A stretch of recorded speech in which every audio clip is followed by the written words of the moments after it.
Monsoon सत्र का दूसरा दिन जारी रहा हंगामा।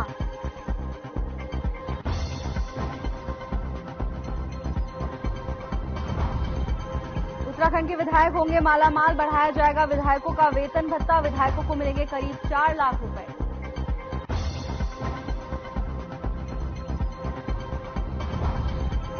बीजेपी विधायक दिलीप रावत ने की मांग, गुलदार के हमलों से परेशान लोग, वन अधिनियम में बदलाव की मांग, उत्तराखंड में एक दिन का विशेष सत्र बुलाने की मांग।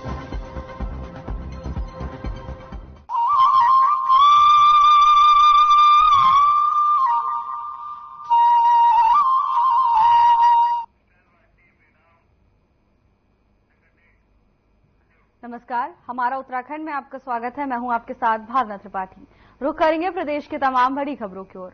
विधानसभा के मानसून सत्र के दूसरे दिन गुरुवार को भराड़ीसैंण विधानसभा में अनुपूरक बजट समेत 8 विधेयक पेश होंगे।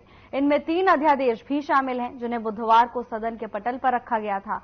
अनुपूरक बजट लगभग 5,000 करोड़ का संभावित है। संसदीय कार्य मंत्री प्रेमचंद अग्रवाल ने बताया कि वित्तीय साल 2024-25 की प्रथम अनुपूरक मांगों को प्रस्तुतीकरण शाम 4 बजे होगा।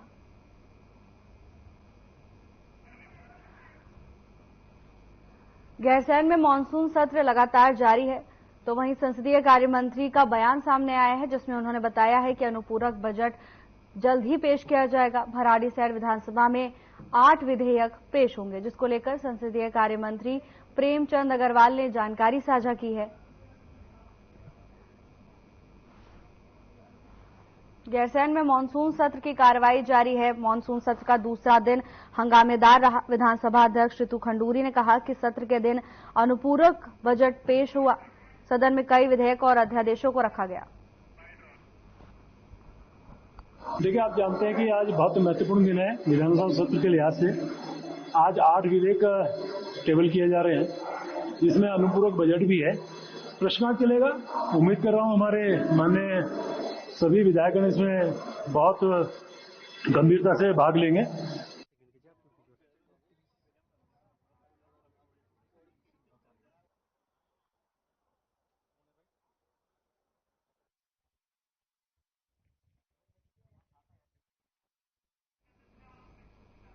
गैरसैंण सत्र का दूसरा दिन हंगामेदार तरीके से शुरू हुआ। सत्र शुरू होने से पहले ही मुख्य विपक्षी दल कांग्रेस विधानसभा भवन के बाहर सरकार के खिलाफ नारेबाजी करता हुआ नजर आया। कानून व्यवस्था, भ्रष्टाचार, बढ़ती महंगाई के खिलाफ कांग्रेस का ये प्रदर्शन भवन के बाहर देखने को मिला। हिंडनबर्ग की रिपोर्ट का हवाला देकर कांग्रेस में अडानी समूह को सरकार द्वारा बेबुनियाद तरीके से दिए गए कर्ज पर सवाल उठाने का काम किया। इसके साथ ही कांग्रेस की मांग है कि इस पूरे मामले की रिपोर्ट जेपीसी यानी ज्वाइंट पार्लियामेंट्री कमेटी को सौंपी जानी चाहिए। साथ ही विपक्षी दल का कहना है कि आज के सत्र में प्रदेश के तमाम मुद्दों को उठाकर सरकार को घेरने का काम किया जाएगा।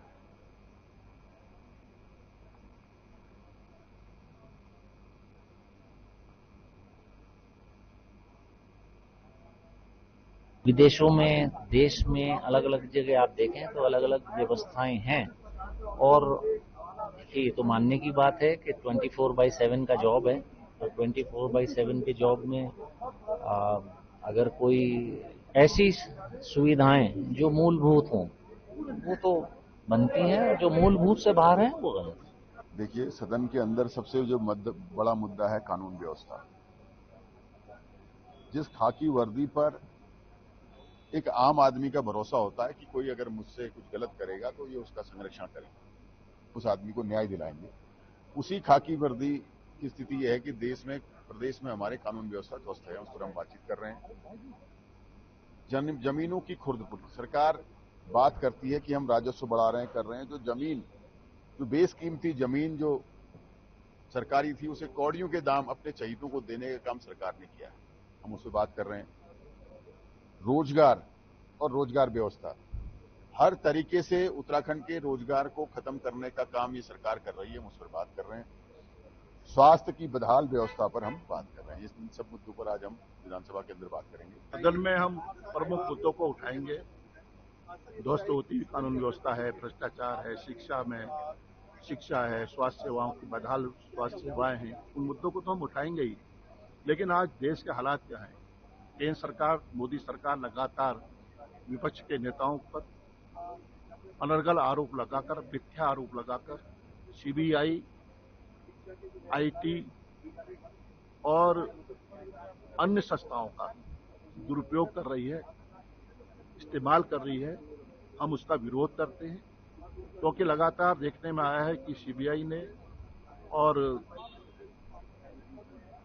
आईटी ने और हमारी जो भी संस्थाएं हैं, उन्होंने इशारे पर, केंद्र सरकार के इशारे पर कई एफआईआर दर्ज की हैं, मुकदमे किए हैं, जेल डालने का काम किया है। विपक्ष हमेशा तैयार रहता है और लोकतंत्र में विपक्ष ही जनता की आवाज होता है।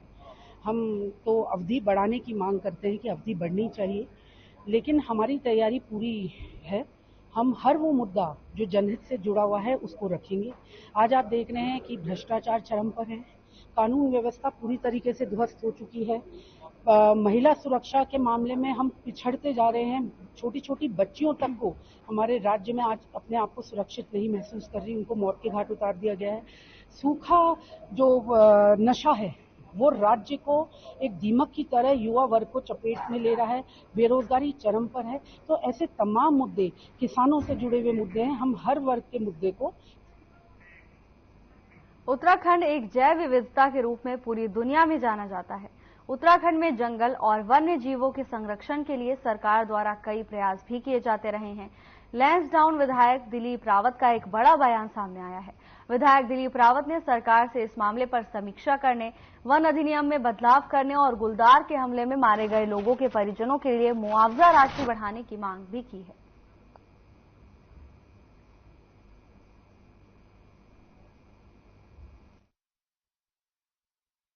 देखिए, मैं कई बार उठा चुका हूं इस बात में को, और मैं पहली बार भी प्रदर्शन कर चुका हूं।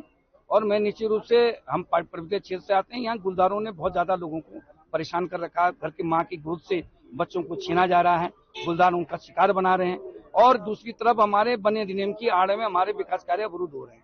तो मेरा सारा सदन से निवेदन है, सारा सरकार से निवेदन है कि एक दिन चर्चा के लिए एक दिन का सदन लगाया जाए, ताकि हम सारे इन विषयों पर जो है चर्चा कर सकें और अपनी बात को जो है सेंट्रल गवर्नमेंट या जो भी माध्यम है, माननीय न्यायालय, उच्च न्यायालय, उच्चतम न्यायालय, बाघ प्राधिकरण, एनजीटी, इन सारी बातों को अपनी बात का संज्ञान दे सकें।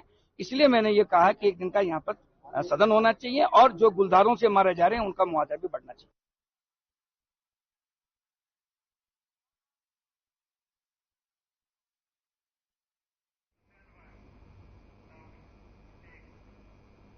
कांग्रेस विधायकों ने विधानसभा के बाहर सीडीओ में प्रदर्शन किया। कांग्रेस नेताओं ने पूंजीपतियों के खिलाफ और सेबी प्रमुख के खिलाफ भी कार्रवाई करने की मांग की। नेतृत्व में विधानसभा के बाहर कांग्रेस के सभी विधायक एकत्र हुए और उन्होंने सरकार के खिलाफ धरना देकर जमकर नारेबाजी की।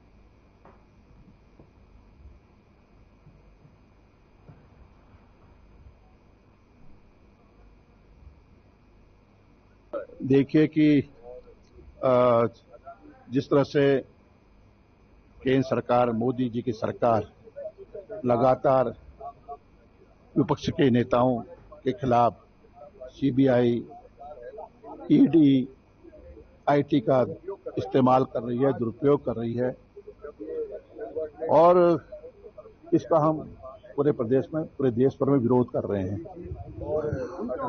हमारा कहना है कि जिस तरह से एक नया मामला प्रकाश में आया है कि अडानी समूह हिडनबर्ग की रिपोर्ट में साफ तौर से कहा गया है कि अडानी समूह को मानकों को ताक पर रखते हुए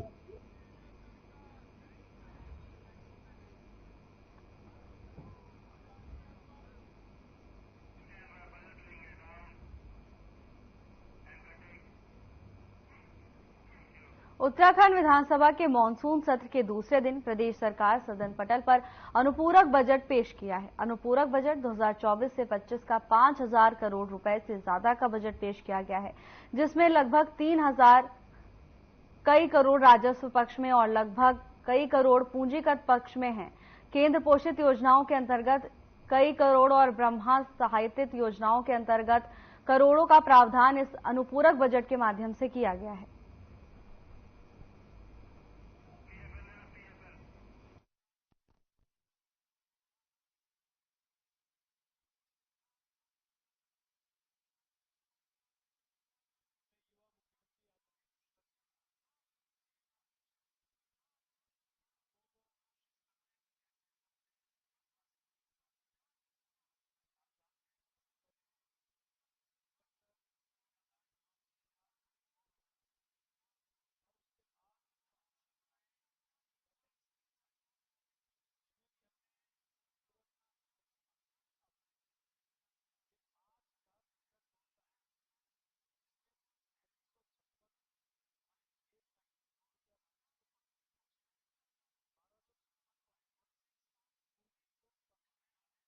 प्रावधान किया है।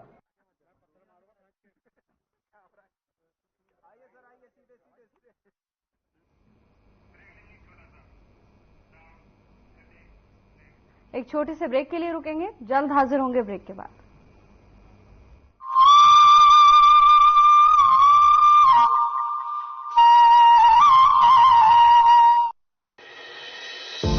केंद्र सरकार की पीएम सूर्य घर मुफ्त बिजली योजना का उत्तराखंड सरकार कर रही है सफल संचालन। उत्तराखंड सरकार ने इस योजना के तहत 300 गांवों को किया है चिन्हित, जिन्हें बनाया जा रहा है सोलर ग्राम। तो वहीं शहरों में भी लोग इस योजना का उठा रहे हैं खूब लाभ। उत्तराखंड सरकार की तरफ से चलाई जा रही उत्तराखंड सोलर सब्सिडी योजना के अंतर्गत रूफटॉप सोलर लगवाने पर मिल रही है 2 गुनी सब्सिडी। स्वच्छ एवं नवीकरणीय ऊर्जा की दिशा में सरकार का ये ऐतिहासिक कदम आम लोगों को आ रहा है खूब पसंद। मैंने यहाँ पर प्रधानमंत्री सूर्य घर योजना के अंतर्गत 3 किलोवाट का सोलर प्लांट लगाया है। मेरे को इस पर केंद्र सरकार और राज्य सरकार दोनों तरफ से सब्सिडी मिली है। जब से मैंने ये प्लांट लगाया तब से मेरा बिजली का बिल शून्य हो गया है और ग्रिड को कुछ यूनिट मेरी जो है यहाँ से एक्सपोर्ट भी हो रही है। सरकार द्वारा इस योजना के तहत 1 किलोवाट क्षमता वाले सिस्टम के लिए लागत का 50% और 2 किलोवाट के लिए 65% तथा 3 किलोवाट के लिए केंद्र से 85,800 और राज्य सरकार से 51,000 रुपए की दी जा रही है सब्सिडी। अगर आप भी बिजली का बिल जीरो करना चाहते हैं तो pmsuryaghar.gov.in पर कर सकते हैं ऑनलाइन आवेदन। इस योजना की खासियत यह है कि उपभोक्ता अपने घर की छत पर ही सोलर पैनल सिस्टम स्थापित करके बिजली उत्पन्न कर सकते हैं। अगर उत्पन्न बिजली घरेलू खपत से अधिक है तो उसे सरकार द्वारा निर्धारित दर पर खरीदा जाएगा। उत्तराखंड सरकार का अगले 3 वर्षों में सौर ऊर्जा प्लांटों के जरिए 2500 मेगावाट बिजली उत्पन्न करने का है लक्ष्य। सौर ऊर्जा से देश भर में 1 करोड़ घरों को 300 यूनिट मुफ्त बिजली मिलेगी। आत्मनिर्भर भारत के संकल्प को पूरा करता उत्तराखंड। ऊर्जा प्रदेश की राह में तेजी से आगे बढ़ रहा है उत्तराखंड।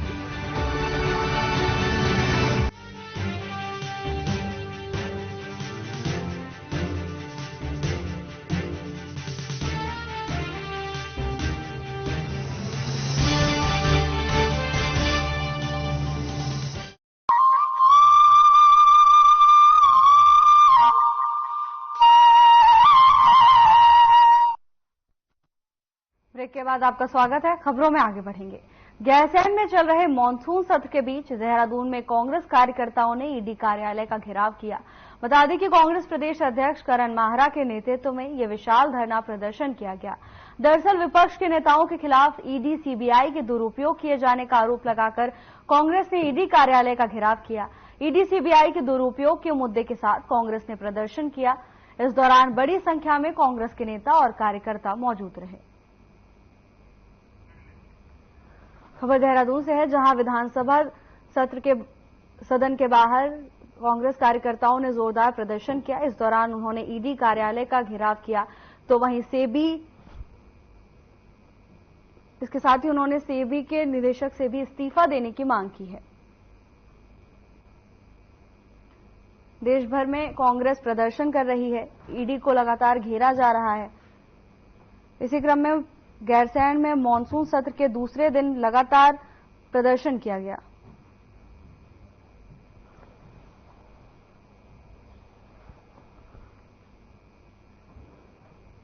कांग्रेस कार्यकर्ताओं ने ईडी कार्यालय का घेराव किया। इसके साथ ही उन्होंने केंद्र सरकार पर भी जमकर निशाना साधा। कांग्रेस लगातार केंद्र सरकार पर केंद्रीय एजेंसियों का दुरुपयोग करने का आरोप लगाती हुई आई है। इसी क्रम में अब कांग्रेस अलर्ट नजर आ रही है। कांग्रेस कार्यकर्ताओं की ओर से जोरदार प्रदर्शन किया गया। कांग्रेस कार्यकर्ताओं ने ईडी दफ्तर का घेराव किया।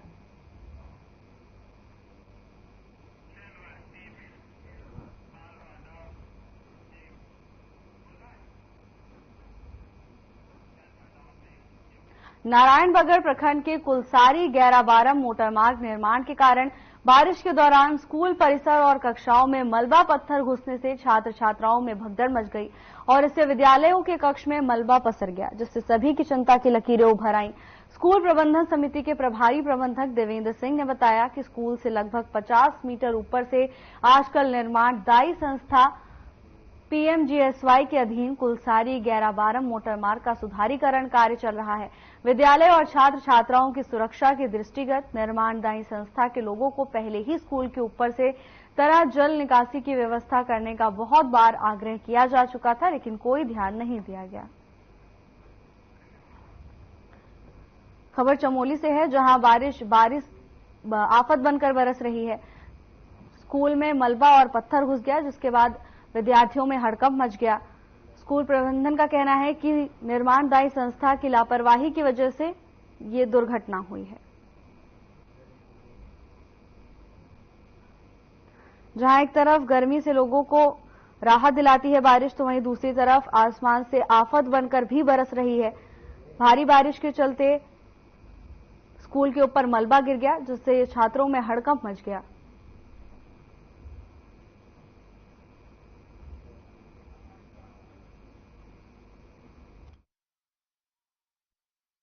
जब अंदर आए हम लोग भी, जब विद्यालय में हमारा प्रवेश हुआ तो थोड़ी देर बाद बारिश तो हो ही रही थी, लेकिन एकदम से ऊपर से जब फ्लड आया तो बच्चे भी एकदम सकपका गए और हम लोग दौड़ के जैसे कैसे पहले तो खुद से बचने की प्रयास किया। फिर उसके बाद ध्यान आया कि जितना भी हमने सोचा कि एक बार तो पूरा खत्म हो ही जाएगा, लेकिन बाद में जब देखा तो अंदर हमारा पूरा दस्तावेज सारे दब चुके थे, अलमारियां दब चुकी थी। जैसे कैसे बच्चों की सहायता से हमने उसको बाहर निकाला और जब हमने प्रबंधक साहब को फोन किया तो वो भी तुरंत पहुंच गए थे यहाँ पे और फिर यहाँ पे जाके हमने इस चीज को निकाला। तो लेकिन अभी जिस प्रकार के हालात बने हुए हैं यहाँ पे के ऊपर, जब मुझे यहाँ पे सूचना मिली तो मैं अपने गांव वालों के साथ, यहाँ पे कुछ लड़के थे मेरे साथ, उनके साथ विद्यालय में आया और देखा कि विद्यालय के पीछे से काफी सारा पानी और मलबा एक साथ आ रहा था और बच्चे और जो हमारा स्टाफ है यहाँ पे ऑफिस से और इसको साफ करने में लगे हुए थे। तो देखा मैंने कि ये रोड का जो ये पानी था, पीएमजीएसवाई का यहाँ पे कार्य चल रहा है कुलसारी टू गैराबारम, तो उनकी जो रोड की नाली ठीक हमारे विद्यालय के ऊपर से इन्होंने निकाली थी, वैकल्पिक जो नाली थी, और उस नाली में जो बरसात के पानी के आने के कारण पूरे पहाड़ से वो मलबा और पानी एक साथ आया और हमारे विद्यालय के 2 ऑफिस और एक निर्माणाधीन कक्षा है यहाँ पे।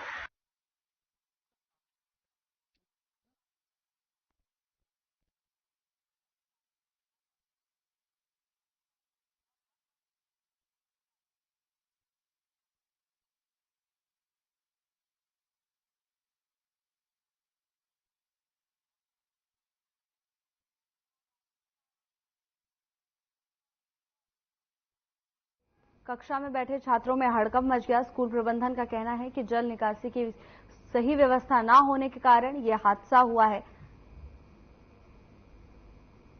बारिश से जहां एक तरफ लोगों को गर्मी से राहत मिलती है, तो वहीं दूसरी तरफ कई क्षेत्रों में यही बारिश आफत का सबब भी बनती हुई दिखाई दे रही है। जहां स्कूल में भारी बारिश के चलते मलबा और पत्थर घुस गए, जिसके कारण छात्रों में और शिक्षकों में हड़कंप मच गया। स्कूल प्रबंधन ने निर्माणदायी संस्था पर लापरवाही का आरोप लगाया है।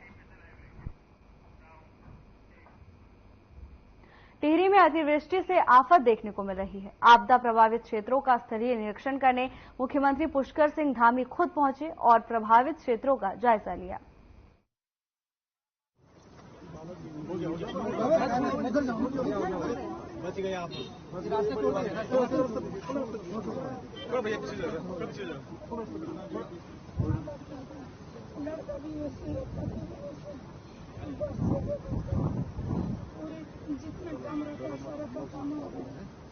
सारा मकान खतरे में है सर।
अतिवृष्टि से कई क्षेत्रों में आपदा आ गई, जिसके बाद मुख्यमंत्री पुष्कर सिंह धामी खुद प्रभावित क्षेत्रों में पहुंचे और हालातों का जायजा लिया।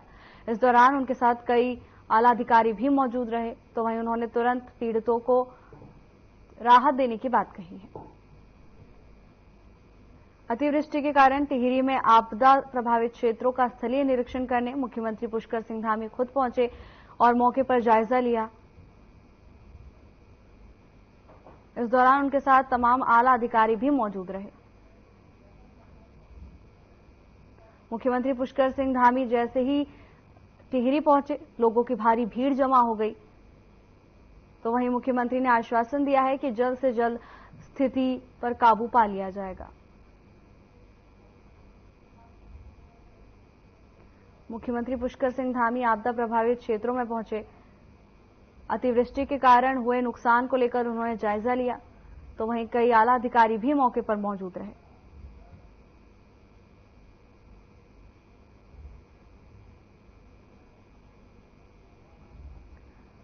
इस दौरान मुख्यमंत्री ने आला अधिकारियों को निर्देशित किया है कि जल्द से जल्द उचित इंतजाम कर लिए जाएं।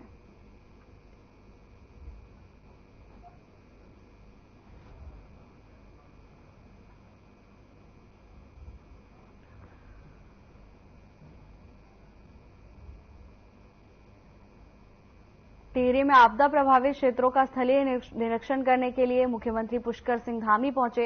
इस दौरान भारी संख्या में लोग उन्हें देखने के लिए इकट्ठा हो गए, तो वहीं मौके पर पुलिस प्रशासन भी पूरी मुस्तैदी से नजर आया।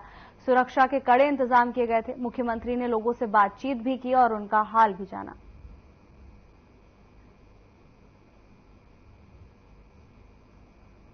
मुख्यमंत्री ने लोगों को आश्वासन दिया है कि जल्द से जल्द राहत कार्य पूरा कर किया जाएगा।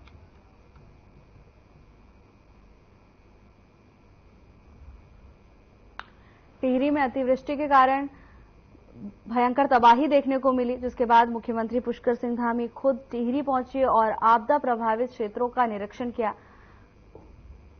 मौके पर अधिकारी भी मौजूद रहे, तो वहीं मुख्यमंत्री को देखने के लिए भारी संख्या में लोग इकट्ठा हो गए। मुख्यमंत्री ने लोगों से बातचीत की और उन्हें आश्वासन दिया है कि जल्द से जल्द राहत कार्य किए जाएंगे।